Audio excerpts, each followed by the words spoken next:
Estamos de volta mais uma vez aqui, mais um bloco. Ó, ainda estamos falando de ETL, então nesse bloco então a gente vai o quê? Ver da onde vem, né? De onde vem as fontes que os dados são extraídos, da onde que o ETL pode puxar, né? Eu já falei um pouquinho na última aula, então aqui é rapidinho, tá? Olha só, se a banca falar o seguinte, o sistema ETL pode exportar dados de streaming data, sim. Professor, o que é streaming data? São dados vindos de sistemas de streaming, ou seja, de vídeos. Professor, quer dizer que eu posso ter um banco de dados de vídeos e ele extrair essas informações desse banco de dados de vídeos. É isso? Isso mesmo, minha senhora, tá? Então, você pode extrair dados de vídeos também, tá bom? Como, por exemplo, a data de criação do vídeo, né? O tempo do vídeo, o assunto do vídeo, tá certo? Então, ele consegue fazer essa extração.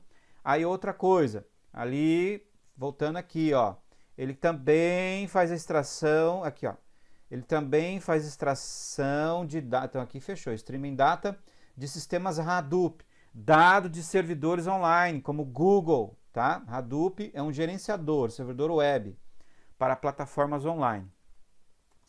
Aí você lê esses artigos que tem na internet sobre tudo isso que a gente está falando, tá? Sobre Hadoop, Streaming Data. Aí os caras, eu acho assim, quem se forma em informática, eles devem ter um topete muito alto. Eu não tive isso e eu não tenho isso. E aí você pega esses professores de informática, esses estudiosos, aí você vai querer entender o que ele está dizendo, e aí ele usa linguagens técnicas, e aí usa linguagens difíceis, tudo isso para se achar, entendeu? Eu sou o bonzão, eu sou o gostosão, eu sei linguagem técnica. Cara, para concurso isso não interessa. Para concurso é direto no assunto, é o que você realmente precisa. Então, se a banca perguntar para você o que é um Hadoop, Hadoop é um gerenciador de servidores web. O Hadoop é um sistema que funciona dentro de um servidor de internet. É esse sisteminha que vai o quê? Que vai gerenciar as páginas que tem dentro de um servidor. Então, por exemplo, o Google usa o sistema Hadoop para quê? Porque é ele que vai guardar isso em banco de dados e é ele que vai tratar essas informações para devolver para o cliente. Então, as suas pesquisas, tudo que você faz de pesquisa no Google, todos os seus cliques fica guardado o quê? No banco de dados do Google. E quem faz essa gravação? O sistema Hadoop, que além de trabalhar com o banco de dados, né, para armazenar essas informações de pesquisa, ele também permite o carregamento de páginas, tá certo? Então, ele é um servidor web. Se você não sabe o que é servidor web, procura aí no Google, tá certo? Então, a banca vai perguntar para você sobre isso. Aí vem lá, metadados, tá? Aí metadados cai também em prova. Eu falei para vocês que eu ia falar o que é metadados, tá? Então, olha só, pessoal, presta atenção aqui em mim. Eu vou até aumentar a tela aqui. Presta atenção aqui, ó. O arquivo, todo arquivo possui informações, tá? Essas informações nós chamamos de metadados. Dentre as informações de um metadado, de um arquivo, estão as suas propriedades, tá certo?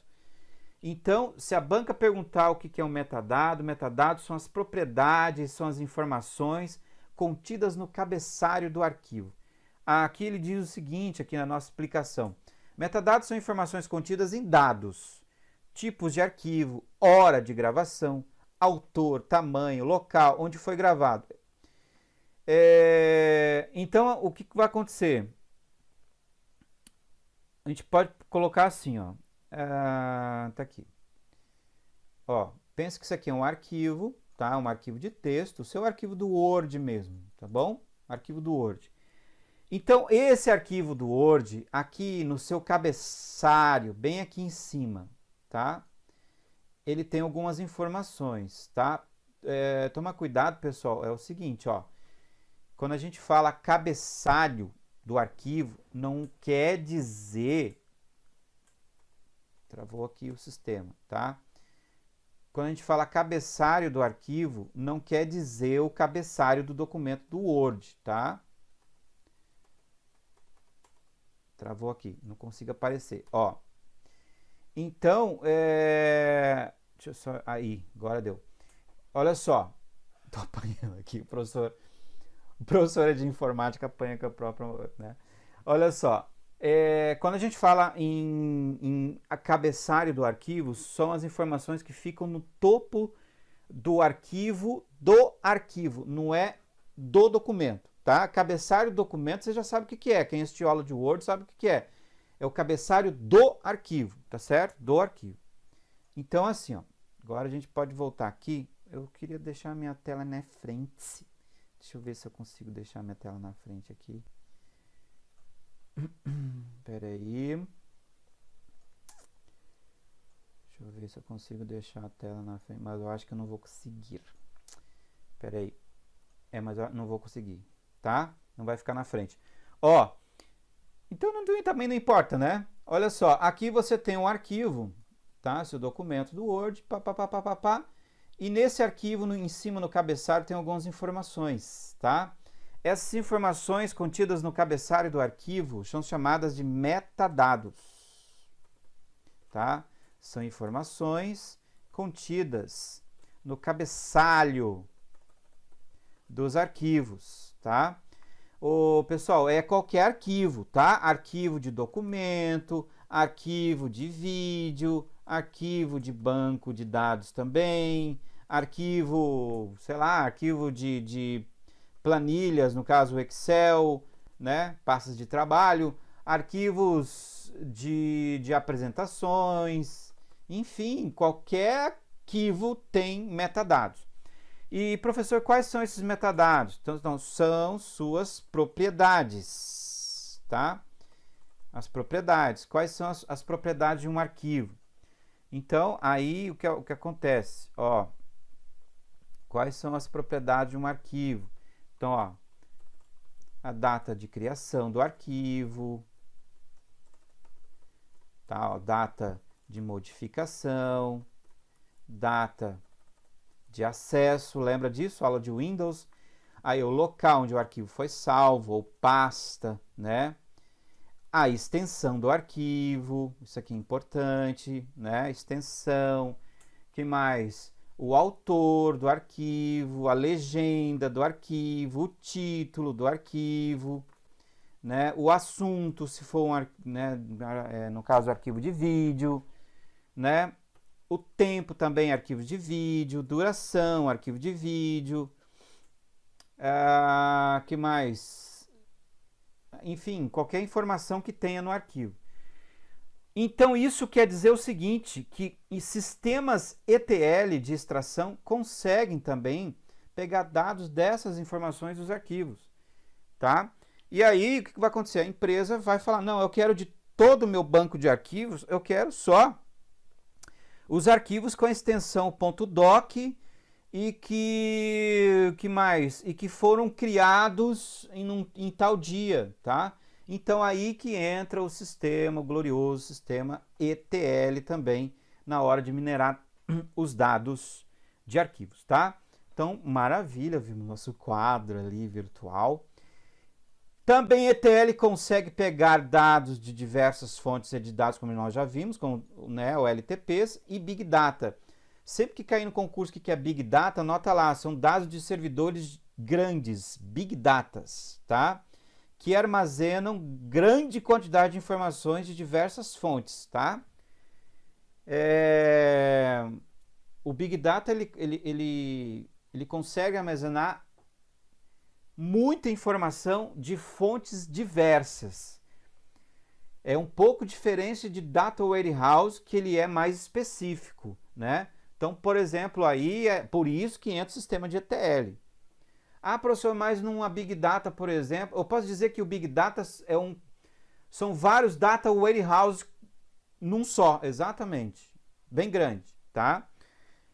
Muitas vezes em Big Data nem precisa de ETL, porque como ela aceita de tudo, tá? Aí então uma grande quantidade de dados num só lugar, tá certo? Então isso aí são Big Data. Então, e também a gente pode armazenar os dados em Data Lake, né? Aí o Data Lake é realmente, aí é o seguinte, a diferença de data, a gente vai falar isso na aula de banco de dados, mas a diferença entre Data Warehouse, Big Data e Data Lake é que o Data Lake ele é um repositório geral, ele entra tudo ali e não precisa ser estruturado. O que é estruturado? Passar pelo sistema de ETL, tá certo? Então não precisa ser estruturado, bonitinho. Você joga lá, é um repositório. Junta arquivo de vídeo com arquivo de texto, com arquivo de Xvideo, com arquivo, entendeu? Vários tipos de arquivo, tudo num lugar só, para você se divertir. Então é isso aí. Olha só, aí, beleza, professor, é isso que eu preciso saber então do ETL, na hora de extrair desse tipo de dados aí, exatamente. Streaming Data, Hadoop, Metadados, Big Data, né? E claro, não vai esquecer que ele também vai extrair, né, daquilo que nós já estudamos, né? Que é o quê? Fontes, o LTP e banco de dados relacional também. Aqui entra o quê? O CRM, né? Aquele sistema para você controlar os seus clientes, sistemas empresariais ERP, né, para controle interno da empresa, né? E aí entra tudo aquilo que a gente já falou, então tranquilo essa parte. Próxima informação aqui. Então aqui fechou, então a gente está aqui, vamos fazer um resuminho aqui, ó. Em resumo é o seguinte: portanto, devemos tratar o ETL como sendo um cordão umbilical. Olha só que termo muito legal. O cordão umbilical, tá? Que une e possibilita a condução dos dados ao Data Warehouse. O processo, olha só, o processo deve ser bem planejado para evitar transtornos futuros e até mesmo para que não ocasione, em casos extremos, a interrupção dos sistemas operacionais da empresa, tá? Isso aí eu coloquei apenas como uma precaução, né? Se falar assim, na prova, os sistemas ETL podem ser usados a qualquer momento. Não é a qualquer momento. Então, se você tem uma empresa que lá na frente, lá nos sistemas ERP, por exemplo, o cara está lá lançando dados, no call center, lançando dados, ligando para pessoas, sistema CRM, né? Fazendo lançamento no servidor. Você não pode ter um sistema pegando os dados desse servidor, já tratando, já jogando para o Data Warehouse. Não. Porque o que acontece? Pode ter um conflito ali, né? A hora que o cliente está gravando, o outro já está puxando, aí às vezes não consegue nem gravar. Então tem horários para se passar um sistema ETL, né? Para não ter conflito com a base original, tá certo? Muito bem. Outra coisa que ele fala aqui, sistemas ETL permitem tratar os dados antes de serem inclusos, né? Como nós já vimos, em banco de dados como o Data Warehouse, pois esses precisam de dados que sejam higienizados, limpos, sem ruídos e redundâncias, tá? Isso é importante para você saber que os dados para entrar no Data Warehouse, tá? Eles têm que ser limpos, sem ruídos e sem redundâncias. Professor, o que é redundância? Redundância é repetição. Não pode ter dados repetidos e quem vai tirar isso aí é o sistema ETL. Ou seja, os dados já são bem... Eles já vão para um repositório bem organizado, né? E aí, que mais que ele fala aqui, né? Para serem usados, né? Para serem usados, isso aqui é importante, para serem usados em sistemas de Business Intelligence, né? OLAP, e depois o nosso foco da aula, que a gente não chegou ainda, o Data Mining, tá? Só que outra informação que ele fala aqui. Agora, o sistema ETL não consegue minerar também, tá? Ele não consegue minerar para encontrar padrões. Eles preparam para o Data Warehouse, como nós já vimos. Então, é o seguinte. Nenhum que a gente falou até agora minera. ERP não minera, ele só cadastra as informações lá da frente, né, do lançamento da empresa. CRM, tudo bem, ele consegue gerar relatório. Os sistemas que nós falamos até agora geram relatórios. Relatórios para você fazer pesquisas depois, né? Mas isso não é encontrar padrão. Relatório qualquer sistema faz, tá certo? Encontrar padrão é diferente. Então, esses sistemas não geram padrões. O Data Warehouse mesmo, ele por si, ele faz relatórios específicos. E até muito específico, porque os dados já vêm higienizados nele. Mas ele também não encontra padrões. Padrões é com sistemas de business intelligence, ou seja, data mining, mineração de dados, que é o que a gente vai ver depois, tá certo? Muito bem. Então é isso. Ó, pessoal, fechamos aqui essa aula de ETL, né? Sistemas ETL para você. Fechamos essa parte de sistemas ETL. Muito bem. E agora a gente já sabe que os dados devem ser extraídos e o ETL que faz isso, né? E agora a gente vai estudar sobre o Data Warehouse, também algumas questões que é importante para concurso. A gente vai falar mais por cima sobre ele, a gente não vai entrar tanto nele, porque isso aí é aula de banco de dados, tá? Mas, como eu falei, eu gosto de passar as coisas numa sequência pedagógica. Eu estava olhando no YouTube, tem muito professor dando aula de mineração de dados, mas só mineração, ou seja, já ia entrar direto em mineração. E eu não, se você fizer isso, o que vai acontecer? Na hora que você estiver falando de mineração de dados e falando de Data Warehouse, Data Mart, Big Data, ETL, CRP, aí o cara fala, tá, o que é isso? Então, assim, a aula tem que seguir uma didática, por isso que eu resolvi de forma mais resumida passar essas fases antes de chegar na mineração para vocês, ok? Então, beleza. Então, agora a gente vai para a parte 3 do nosso curso, que é o estudo do Data Warehouse. A gente vai falar do banco de dados em si, é o grande repositório, tá certo? Voltamos então na próxima aula.